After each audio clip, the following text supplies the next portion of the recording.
Okay, first of all, you need to understand what is going on. It is Brexit is what's happened in Ireland throughout the centuries. You know, you have two superpowers fighting. We had it at the time of the William of Orange, whenever the William of Orange was fighting James, Catholic James, and Ireland was used as a battlefield. You had a time with the Spanish Armada, whenever they were fighting the other superpower imperialist at the time, Britain, and again Ireland was going to be the battlefield. And what we're seeing here today is a modern day battlefield. You have Europe, you have the French and the Germans arguing with Britain, and they're using Ireland as the battlefield. Whenever they're having these negotiations, 9 times out of 10, there wouldn't be an Irish representative at the table. You have gestures. You have the Irish in the 26 counties being rolled out for a photo shoot or whatever, and then they're told to go back to Ireland and leave it up to the superpowers to sort out what they're going to do with the border, whether it's a soft border or a hard border, or whether it's a border along the Irish Sea or whatever. It is going to be the English and the Germans who decide that. The Irish will have no discussion at all in their fate. And if it's going to create further polarisation or conflict, or whatever you want to call it, on the island of Ireland, as long as it's kept on the island of Ireland, England don't care, Germany don't care, none of them care. Mm-hmm. And once again, we're just cannon fodder for the imperialist struggle of what's going on today. So we see this as a distraction. We see the way we analyse Brexit is that the Conservative right-wing Tory party and England were having problems with their internal struggle about Europe. David Cameron took a gamble, had a referendum which the establishment, both in England and in the rest of Europe, thought was going to be stay, and they were horrified and shocked when, as they say, the stupid working class people who've had enough of the imperialism imposed on the working class people of England. Said we've had enough and we want to withdraw from Europe, withdraw from the European project. And from then until now, there's been organised chaos. So we think at the end there'll be a situation where England and Europe will say it's too complicated to leave, and they'll stay in one form or another to support the project, which is Project Europe, which is a European army. Another imperialist power to take on the rising Indian superpower, the Chinese superpower, the US superpower, and that's all it is. And unfortunately, Ireland, where we're situated once again, is the battlefield where this is being played out.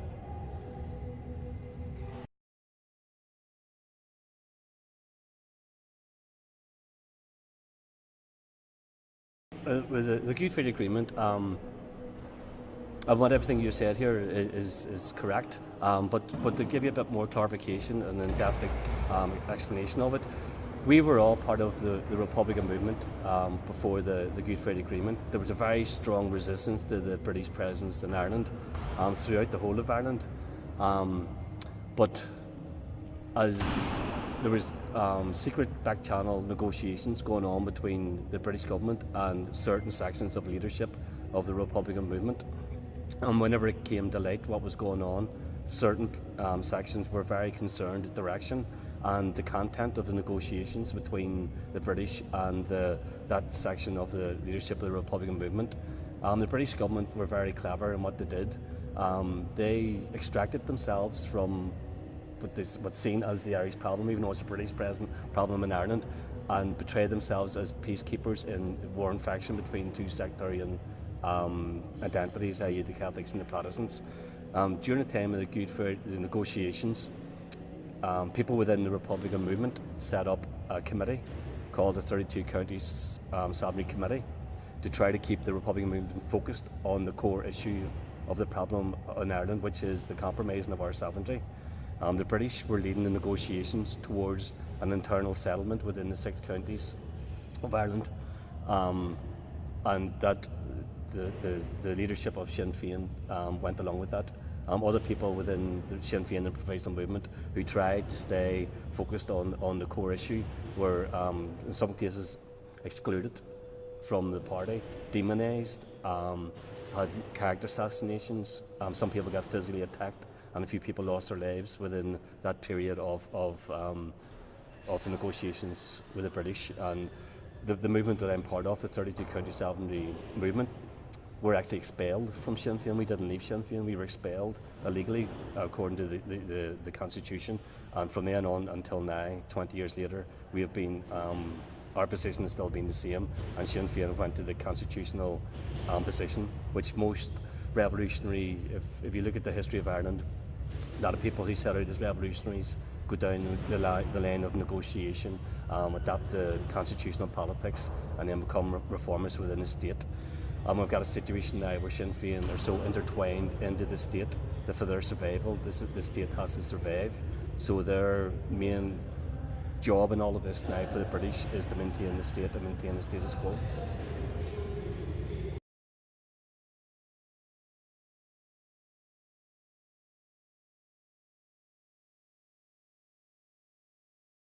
Well, there's two so-called miracles in Ireland. There was the Celtic Tiger, which was an economic boom in the 26 counties, and then there was the peace process, which the British parade all around the world as a way of settling the colonies.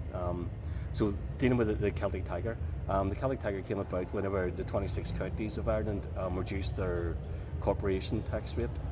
And it's not a European thing. Most of the boom came from the US of A. The multinationals, be it Google, Apple, places like that, would have a centre in Dublin where they would channel all their monies from the rest of the world through, because it's such a low tax rate, and pay very little tax here and even less tax in the countries where they generate the wealth from, and they pass them back to the mothership in the US or wherever it is. A few people, a lot of the politicians and a few people get very wealthy from this, but the majority of the people in the 26 counties don't benefit from it at all. In the 6 counties, the miracle of the Good Friday Agreement is a blueprint for anywhere in the world. It's been used in Colombia against FARC, it's been used in the Basque Country against ETA, and it's been used in different places. How to quail, how to get the agitator from the problem, but still present as if he's the peacemaker, trying to keep the people at peace. They use politics. They use the model that they've used here, the PSNI, the so-called Police Service of Northern Ireland, which is a military police force. They present it as a community police. 40% of the police budget here goes directly to MI5, which is the British Secret Service. They direct everything that goes on, and the front is the PSNI, who are presented as community police, basically drawing intelligence on the community, and it's a way of controlling them. But it's not just against Republicans, people who they see as an enemy state. It's against trade unionists, it's against environmentalists, it's about anybody at all who doesn't threaten the state, threatens the neoliberal establishment project. And it's a model, but they've been using it in Canada, even in places where you wouldn't be calling a conflict zone.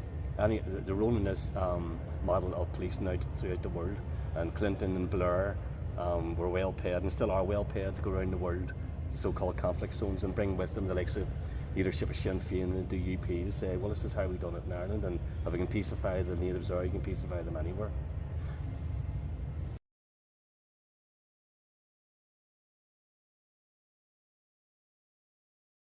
Right. 1988 Accord. Well, we ourselves, first and foremost, we have lodged a challenge to the Good Friday Agreement under international law. It violates international law as we see it. Just like 100 years ago, the only time that the people of Ireland have had a democratic expression of what they want, then they voted for independence, free from British rule. Then it was met with violence and suppressed, and that led to the breakup of Ireland, the partition of Ireland. So we see anything after that as illegal under international law. The Good Friday Agreement is illegal under international law. But even the project itself, 20 years ago, we predicted that all this is going to do is polarise the communities even more, lead to more unrest, and lead to more deprivation for the people, not only in the 6 counties, but in the 26 counties. And the Good Friday Agreement is unravelling. It's been unravelling from the day now it was agreed. They couldn't even agree what to call it. The nationalists call it the Good Friday Agreement. The unionists call it the Belfast Agreement. So an agreement that you can't even agree what you call it, never mind the content of what's in it, is never going to be implemented. And we're faced here today with the executive, the so-called administration that was supposed to administer British rule here under the Good Friday Agreement is not set for 2 years. There's absolutely no accountability whatsoever for anything that goes on in this place. So people are totally turned off from it. People are angry, and people are getting restless, and it's just going to lead to the cycle again of there is no democratic path to achieve any kind of equality or any kind of justice. So what happens again is there's a flare up of the conflict, and it's the seeds are being set for that.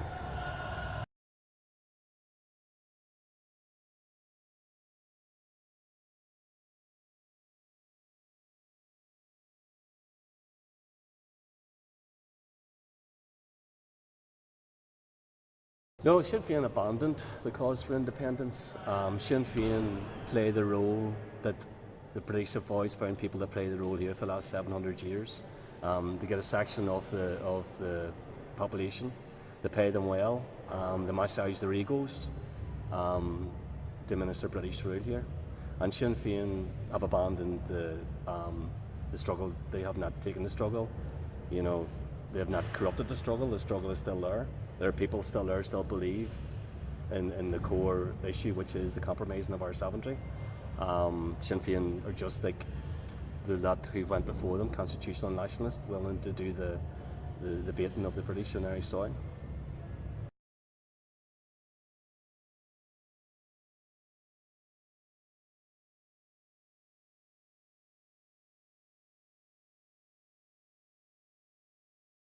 A lot of people, and it's throughout Irish history, you know, whenever Ireland was partitioned in the 1920s, 1930s, a lot of people who were involved in the struggle were very disillusioned.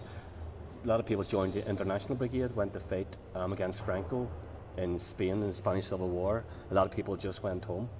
After the Good Friday Agreement, a lot of people who gave an awful lot, who saw an awful lot of suffering, and some people who created an awful lot of suffering for the cause, struggled to come to terms with what was agreed with the leadership who they had trust in. A lot of people were disillusioned and left the struggle. Some people carried it on, but also, you know, the struggle is the struggle. It's not a personality or a generation, because the young people who were born, you call them the peacetime babies, the Good Friday Agreement babies. They're in their early teens, going on their 20s now. They've been born into the same environment that people were born into that led them to take part in the struggle. So young people now see what it means to live in a country where you don't have self-determination, where you don't have sovereignty, where you don't have equality.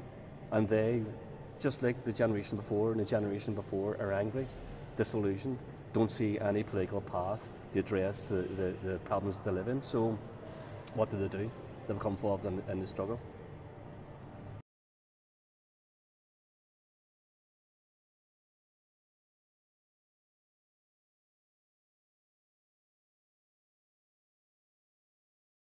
Well, see, you name other countries there.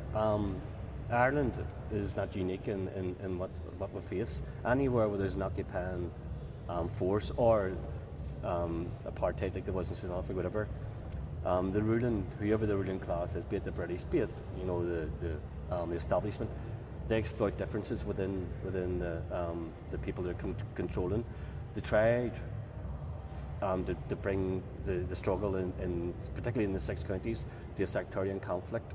They deployed loyalist murder gangs to terrorise the Catholic community, hoping that the Republican movement would in turn start to turn their attention towards the loyalists rather than the core enemy, which is the British. So they've always tried to bring this into a sectarian conflict, and we stay focused. This is not a sectarian conflict. We believe that the unionist loyalist community would be better served in a 32 county republic. We see them being used as much as anybody else to suit the whims of the English. So We try to keep anyone we would have influence with to stay focused on who the real culprit is here. The culprit is the British, and is the same in anywhere else in the world. You see it in Afghanistan, or you've seen it in Iraq, where they try to exploit the Sunni Shiite differences to create a civil war. You're seeing it in Venezuela at the minute. You see it anywhere. They try to create a civil war situation, so then they can take whatever it is they're trying to get from that country.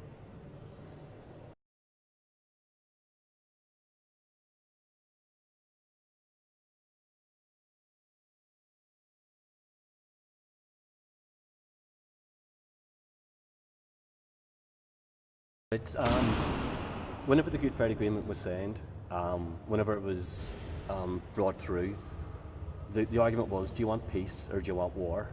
Anyone who was against the Good Friday Agreement then was demonised. You're against peace. You're a warmonger. You're a fascist. Although we had a coherent argument as to why the Good Friday Agreement was fundamentally flawed, and 20 years later it's come into fruition. Anyone at all who was against the Good Friday Agreement was against peace. Sinn Féin was tasked to make sure that anybody at all with opposition to that project that the Brits had laid down was dealt with. Whenever one of our members was shot dead, at the time the Secretary of State, Mo Molan, said it was internal housekeeping. So they were given a green light. They were well paid to make sure that any opposition to this was quelled. And from then to now, that's been one of the main jobs that Sinn Féin has been employed to do. So for the first maybe 10 years, it was very difficult. We were ostracised within our communities. We were brutalised in the jails, and a lot of our members were beaten by former comrades. A lot of us were imprisoned. But in the last 10 years, our argument is starting to come through. People are starting to see the flaws, and most people are seeing the flaws in the Good Friday Agreement and what was promised to them by the leadership of Sinn Féin. So the struggle is taking a different phase. We're not trying to replicate what went on in the 1970s or 1980s. We are where we are today. The enemy's adapted. The enemy's actually expanded. Not only have we got the British pulling away at our sovereignty, we've got Europe pulling away at our sovereignty also. So, as I say, our tactics are going to what is the enemy today. And for unity within groups, we try to have unity. We do have unity on certain things where we find common purpose, but like everything else, the British are again exploiting any differences or any difference of analysis or whatever within the groups, and it can be difficult sometimes to keep that unity going, but we can't be detracted by that. We have an analysis, we believe in it, stood by us for a long time, and that's what we focus on.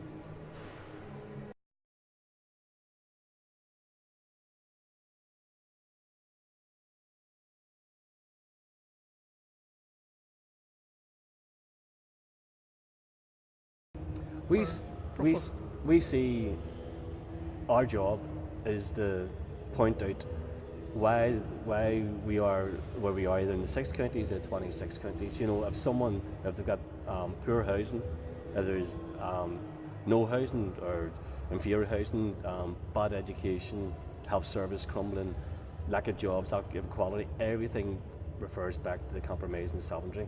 And we say this because we do not have self-determination, which means there is no one accountable for having us where we are. We be involved in community levels.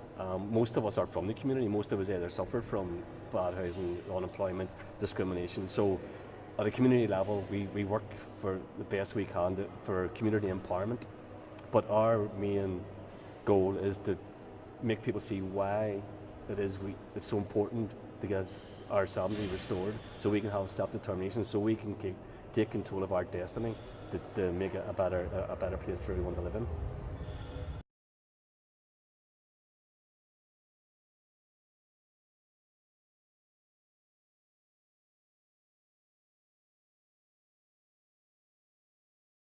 We see a mirror image with ourselves in Palestine. What you're seeing now with the stealing of the land and the settlers.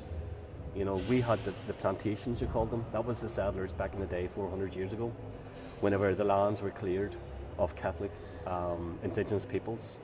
and the Protestant identity was sent over from Scotland and north of England to take the land, and the English tactic was then, well, we can't defeat them, we'll outbreed them, we'll take their land, we'll put our identity there, and then that'll be the Irish problem solved.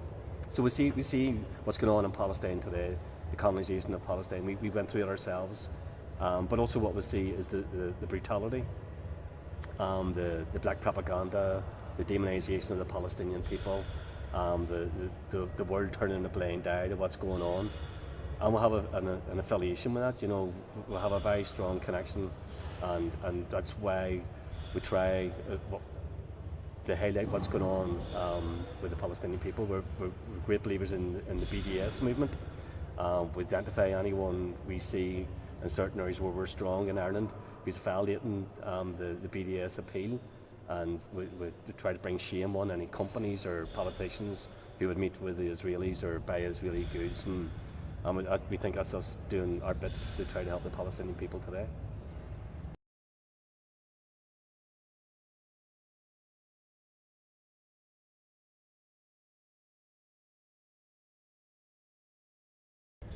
Venezuela is just like everywhere else where the establishment and the neoliberal project has got its claws. The Venezuelan people, since the day now, they dared to elect Hugo Chavez, and how dare they try to reclaim their resources for the betterment of their people, and not just for the Venezuelan people. When Hugo Chavez was in power, he was sending free oil over to Ken Livingstone. He was the Lord Mayor of London at the time, on the understanding that unemployed and old people would have free travel in the public transport system in London. So it wasn't just the Venezuelans, they're internationalists who were trying to help other countries as well. And the US could not let Venezuela thrive. They could not let a socialist government, thrive right on their doorstep. The same is what they do with Cuba and everywhere else in South America, everywhere in the world. So we have sent throughout the years strong messages of support to the Venezuelan people. And at this moment in time, we see it for what it is. We see it as they're trying a coup, and they're trying to take the resources from the Venezuelan people. But more importantly, they're trying to stop a functioning socialist society, because the people in the US seeing the socialist thriving community, they say, well, how come they can have good health care? How come they can have free education? How come they can have all the things that come from a socialist government?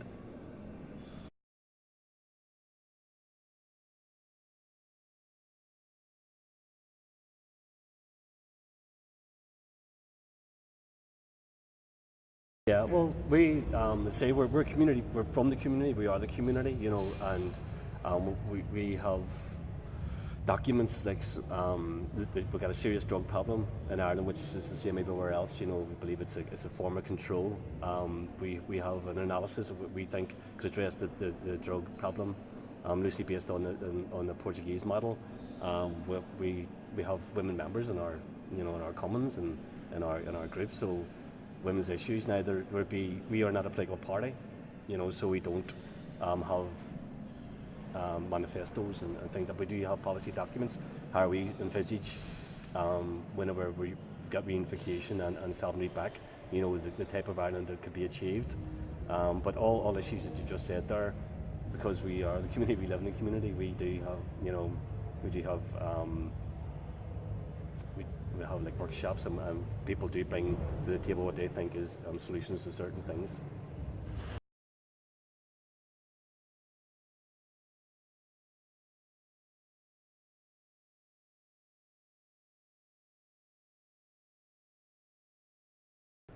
Yeah, well, first of all, solidarity, and the thing, although we're maybe a million miles away in cold Ireland, we're all part of the same struggle.